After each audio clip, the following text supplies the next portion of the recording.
Hello everyone, good morning. Hope you all are fine. I am Kalyani Trivedi, continuing the lecture of TYBCom, Sem 5, that is of English subject. We have started the discussion of Unit 1, textbook. Unit 1 is all about being persuasive across culture divides. સાંસ્કૃતિક વિભાજનને સમર્થન આપ. એના લેખક છે Steve Martin. Steve Martin એક columnist છે, writer છે, લેખક છે. કોલમિસ્ટ એટલે મેં પહેલાં પણ કીધેલું કે જે મેગેઝિન અને ન્યૂઝપેપરમાં જે એમના લેખો છપાતા હોય એને કોલમિસ્ટ કહેવામાં આવે છે. રેગ્યુલર એ લોકો લખતા અને રેગ્યુલર છાપા અને મેગેઝિનમાં એમની કોલમો આવતી હોય છે. જેમણે વિજ્ઞાનને સમર્થન આપવું એવા સબ્જેક્ટ્સ પર સ્ટડી કરેલું છે અને એમનાથી લોકો પ્રભાવિત થયા છે. Regular column feature in Harvard business review અને બ્રિટિશ એરવેઝની મેગેઝિન જે છે ફ્લાઇટમાં આપવામાં આવે છે એમાં એમની કોલમો છપાય છે. અને એ guest lecturer London business school અને કેમ્બ્રિજ યુનિવર્સિટીમાં ગેસ્ટ લેક્ચરર તરીકે જાય છે. એટલા મહાન આપણા લેખક છે સ્ટીવ માર્ટિન. હવે ટેક્સ્ટમાં એ રીતે બતાવે છે કે ઇન્ટરપર્સનલ રિલેશનશિપ વિશેની વાત છે. આંતરવ્યક્તિત્વ સંબંધો, વ્યક્તિ વચ્ચેનો સંબંધ, માર્કેટિંગ, બિઝનેસ રિલેટેડ આ બધા કોમર્શિયલ થોડી સ્ટોરીઝ આપેલી છે આપણને જે FY માં પડ્યા એથી તદ્દન વિરુદ્ધ થોડી કોમર્શિયલ સ્ટોરી છે.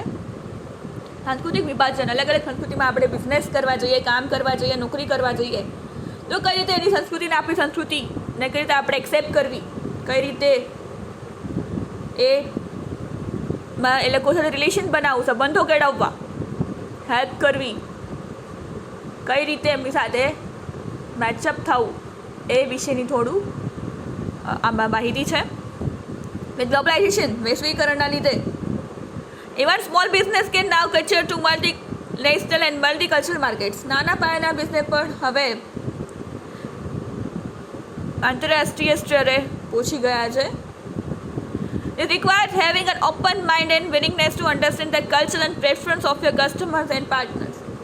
આમાં તમારે ગ્રાહકો અને ભાગીદારોની સંસ્કૃતિ અને પસંદગીઓને સમજવા માટે ખુલ્લું મન, ઓપન માઇન્ડેડનેસ અને ઈચ્છા રાખવાની જરૂર છે. Steve Martin writes down a few rules of thumb. થોડા અંગૂઠાના નિયમો લખે છે કે જે which can help while interacting with people from different culture. અલગ સંસ્કૃતિના લોકો સાથે કઈ રીતે ઇન્ટરેક્શન કરવું, વાતચીત કરવી, સંબંધો કેળવવા, એના થોડા નિયમો, પાયાના નિયમો એમાં એમની સ્ટોરીમાં લખે છે. અને આ આર્ટિકલ હાર્વર્ડ બિઝનેસ રિવ્યૂમાં 2010માં પ્રકાશિત થયો હતો. હવે છે સાંસ્કૃતિક વિભાજનને સમર્થન આપવું. એમાં આપણે જોયું કે તમે જો નાના પાયાના બિઝનેસ ચલાવો છો તો તમે વૈશ્વિક સ્તરે છો, વૈશ્વિક વ્યવસાયમાં છો. પછી આપણે એ પણ જોયું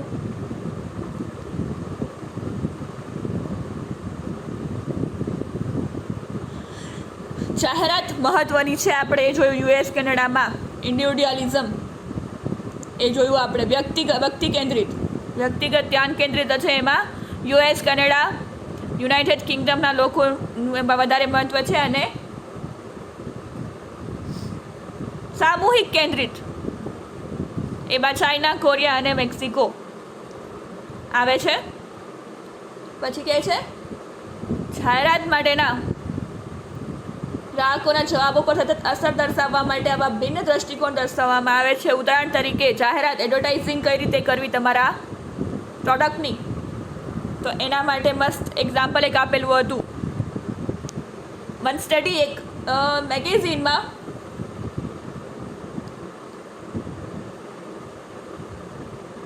સાયકોલોજીમાં પ્રકાશિત અધ્યયનમાં જણાવવા મળ્યું કે ડિટર્જન્ટ પ્રોડક્ટ માટે જાહેરાત વ્યક્તિવાદી સમાજોના પ્રેક્ષકોને આકર્ષિત કરતી હતી. જ્યારે એક એડવર્ટાઇઝ હતી એ બધાને એટ્રેક્ટ કરતી હતી. Cleanse with softness that you will લવ.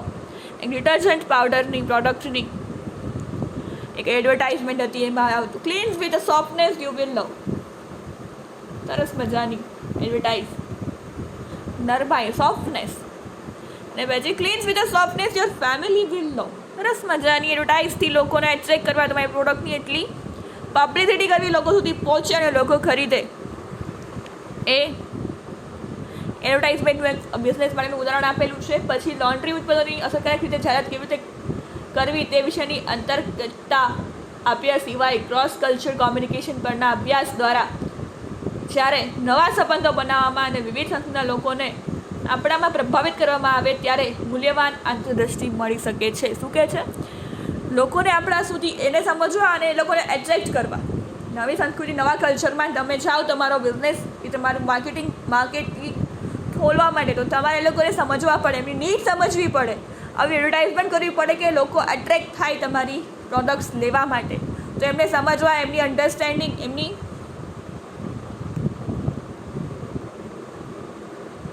ત્યાંની શું ડિમાન્ડ છે, એ લોકોની પબ્લિક ડિમાન્ડ શું છે, એ બધું સમજવું જરૂરી છે. એ લોકોની કલ્ચર, એની સંસ્કૃતિ, એમનું બિહેવિયર, એમની નીડ બધું સમજવું જરૂરી છે. રિસર્ચર, સંશોધકો માઇકલ મોરિસ, જોએલ પોડોની અને સીરિયા એરિયલ 195 દેશોની એક મલ્ટીનેશનલ બેન્કિંગ કોર્પોરેશન સિટી બેન્કોનો અભ્યાસ કર્યો છે. આ લોકોએ 195 ડિફરન્ટ કન્ટ્રી, અલગ અલગ દેશની સિટી બેન્કના એમ્પ્લોઈઝ, સિટી બેન્કના કર્મચારીઓ સહકર્મચારીની મદદ માટે કરેલી વિનંતીની સ્વેચ્છાએ પાલન કરવા રાજી થશે. કઈ રીતે એકબીજાને હેલ્પ કરે છે, કઈ રીતે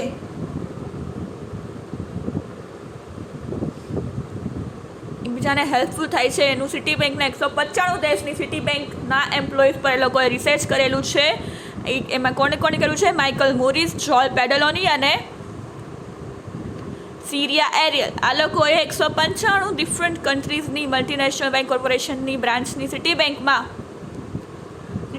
એમ્પ્લોય કઈ રીતે એકબીજાને સાથે કામ કરે છે, કઢાવે છે, એની સ્ટડી કરેલું છે. At the time of the study it was the bank's policy.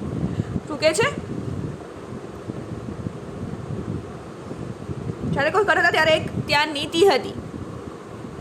કઈ હતી? To hire personnel for its branches almost exclusively from the local country. સ્થાનિક શાખામાંથી લગભગ ફક્ત તેની શાખાઓ માટે કર્મચારીઓને રાખવાની નીતિ હતી કે લોકોના જ અંદરના માણસોને જ રાખવા. The study found that westernised cultures that include US, Canada and United Kingdom. આ સ્ટડીમાં શું બહાર પડ્યું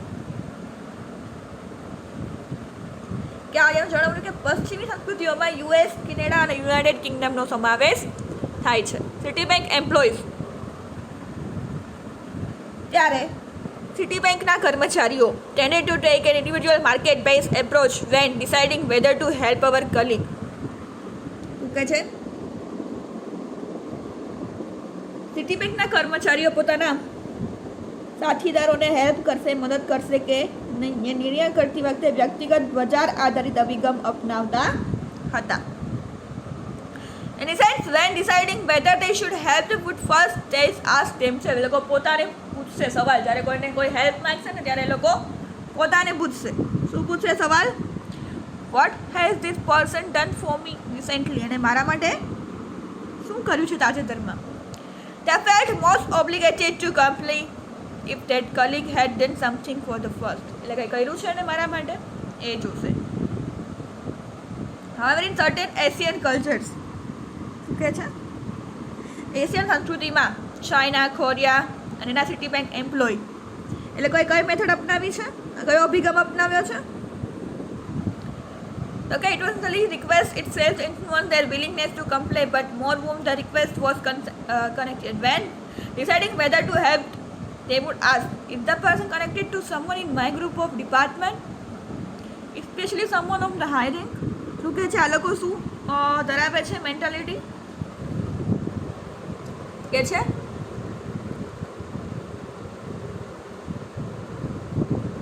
શું આ વ્યક્તિ કોઈ મારા જૂથમાં કનેક્ટેડ ડિપાર્ટમેન્ટમાં કોઈને ઓળખે છે? ખાસ કરીને કોઈ ઉચ્ચ પદના વ્યક્તિને, હાઈ રેન્ક એટલે કોઈ ઊંચું હોય એને એની ઓળખાણ છે?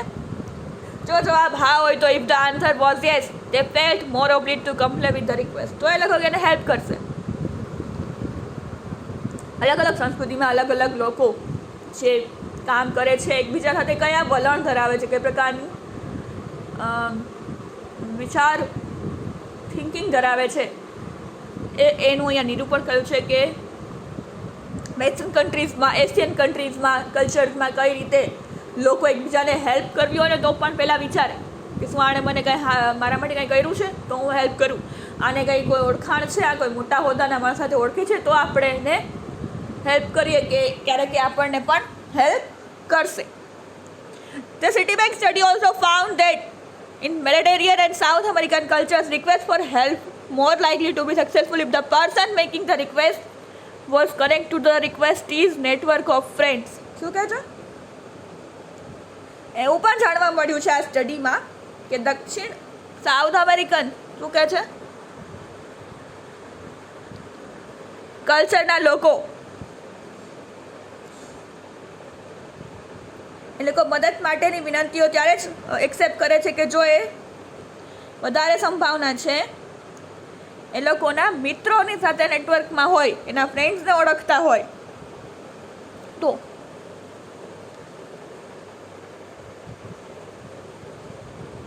પછી છે in the German, Austrian, Scandinavian branches requests were more successful when the person showed how compliance to the request was consistent with the organization official rules and policies. શું કહે છે? જર્મની અને ઓસ્ટ્રેલિયા અને સ્કેન્ડિનેવિયન શાખાઓમાં વિનંતીઓ સૌથી વધુ સફળ થઈ જ્યારે વ્યક્તિએ બતાવ્યું કે તેમની વિનંતીનું પાલન કેવી રીતે સંસ્થાના સત્તાવાર નિયમો સાથે સુસંગત થઈને થાય છે, નીતિઓ સાથે ગળાઈને કે હેલ્પ કરવી રૂલ્સ એન્ડ રેગ્યુલેશન સાથે થાય છે. The last two findings are a good illustration of further distinction identified by researchers known as the horizontal and vertical distinction. Horizontal અને vertical. Horizontalમાં કહે છે કે સમાનતા એ મહત્વની છે અને વર્ટિકલ સોસાયટી એમ કહે છે કે હેરાર્કી ઉપર વંશવેલા પરંપરાગત વંશ પરંપરા પર નિર્ભર છે. પછી છે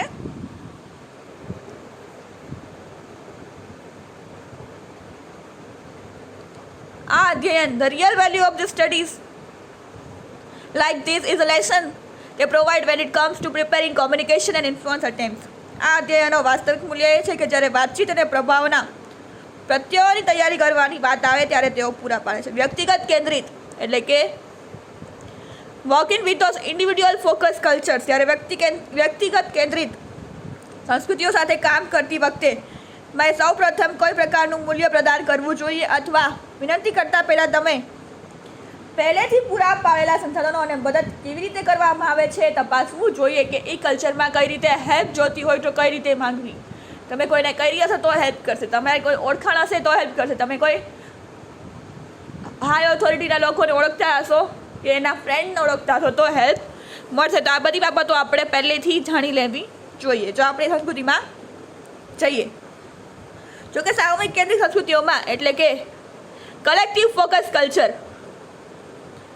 તમે તમારી દરખાસ્ત કરો તે પહેલાં તમારા પ્રેક્ષકોને તે દર્શાવવા માટે ઉપયોગી થશે કે કેવી રીતે કનેક્ટ કરો છો અથવા તેમની સંસ્થાના ઉચ્ચ ક્રમાંકિત એટલે મેં કીધું હાઈ ઓથોરિટી સાથે તમે કનેક્ટેડ છો, એમના ઉચ્ચ લેવલના હોદ્દાના વ્યક્તિ સાથે તમારું કનેક્શન છે, ઓળખાણ છે, એનાથી પણ લોકો પ્રભાવિત થશે.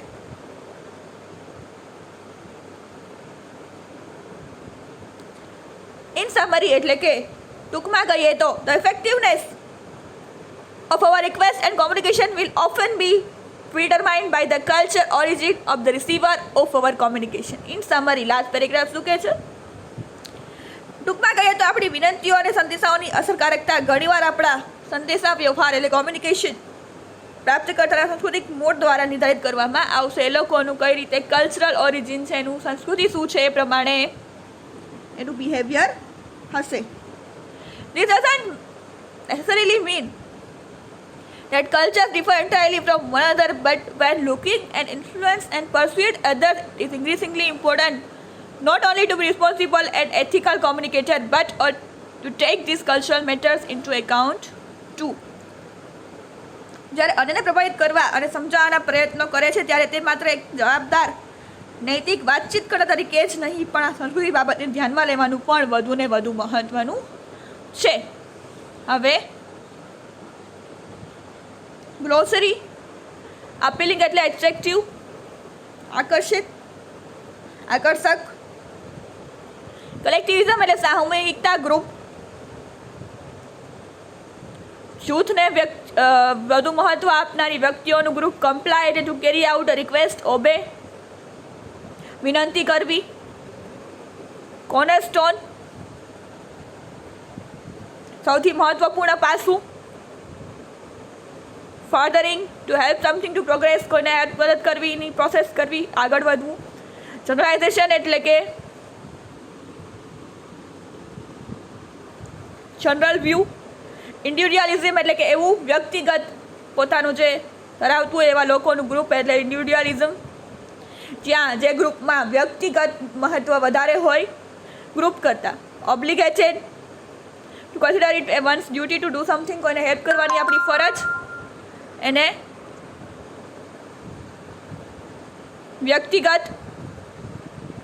ઇન્ડિવિડ્યુઅલિઝમ કહેવામાં આવે છે. ઓબ્લિગેટેડ એટલે આપણી ફરજ. રિક્વેસ્ટી એટલે એને આપણે શું કરવું, મદદ માટે રિક્વેસ્ટ કરવી. રૂલ ઓફ થંબ એટલે કે પાયાના નિયમો. Stereotype a widely held and over simplified image or idea about a person or group. કોઈ ગ્રુપ અને પર્સન વિશેની પૂર્વ માહિતી આપણા મગજમાં જે હોય, વેસ્ટર્ન કલ્ચરવાળા આવા, આ કલ્ચરવાળા આવા, સાઉથમાં આવું આવું આવું, જે આપણી મેન્ટાલિટી હોય કોઈ પણ કલ્ચર, કોઈ પણ ગ્રુપ ઓફ પીપલ કે વ્યક્તિ માટે, એને સ્ટીરિયોટાઇપ કહેવામાં આવે છે. જે ઇમેજ, જે આઈડિયા આપણા માઇન્ડમાં હોય છે એને એ કહેવામાં આવે છે stereotype. Is all about today's lecture. Next લેક્ચરમાં હવે મંડેથી જે લેક્ચર આવશે એમાં એક લિંક આપવામાં આવશે. એ લિંકમાંથી તમારે ગ્રુપમાં જોડાવાનું થશે. લિંક ટચ કરશો એટલે ગ્રુપમાં જોડાશો. એ ગ્રુપમાં તમને બધી PDF મોકલવામાં આવશે. ગ્રામરની જેટલા ટોપિક પૂરા થયા છે અને યુનિટ 1ના ક્વેશ્ચન આન્સર બધું તમને સ્ટેપ બાય સ્ટેપ મોકલવામાં આવશે. એટલે મંડેથી જે લેક્ચર આવે અને લિંકમાં તમારે લિંકમાં વોટ્સઅપ ગ્રુપમાં એડ થવાનું છે અને એ ગ્રુપમાં તમને માહિતી મોકલવામાં આવશે, PDF મોકલવામાં આવશે. તમે ક્વેશ્ચન કરી શકશો, પૂછવા, તમારી ક્વેરી સોલ્વ થઈ જશે અને લિંકમાંથી એ ગ્રુપમાં જોડાવાનું છે. TY BComના વિદ્યાર્થીનીઓએ, એટલે એમાં એમને બધી PDFs, એમના ક્વેશ્ચનના આન્સર એમાં મળી જશે.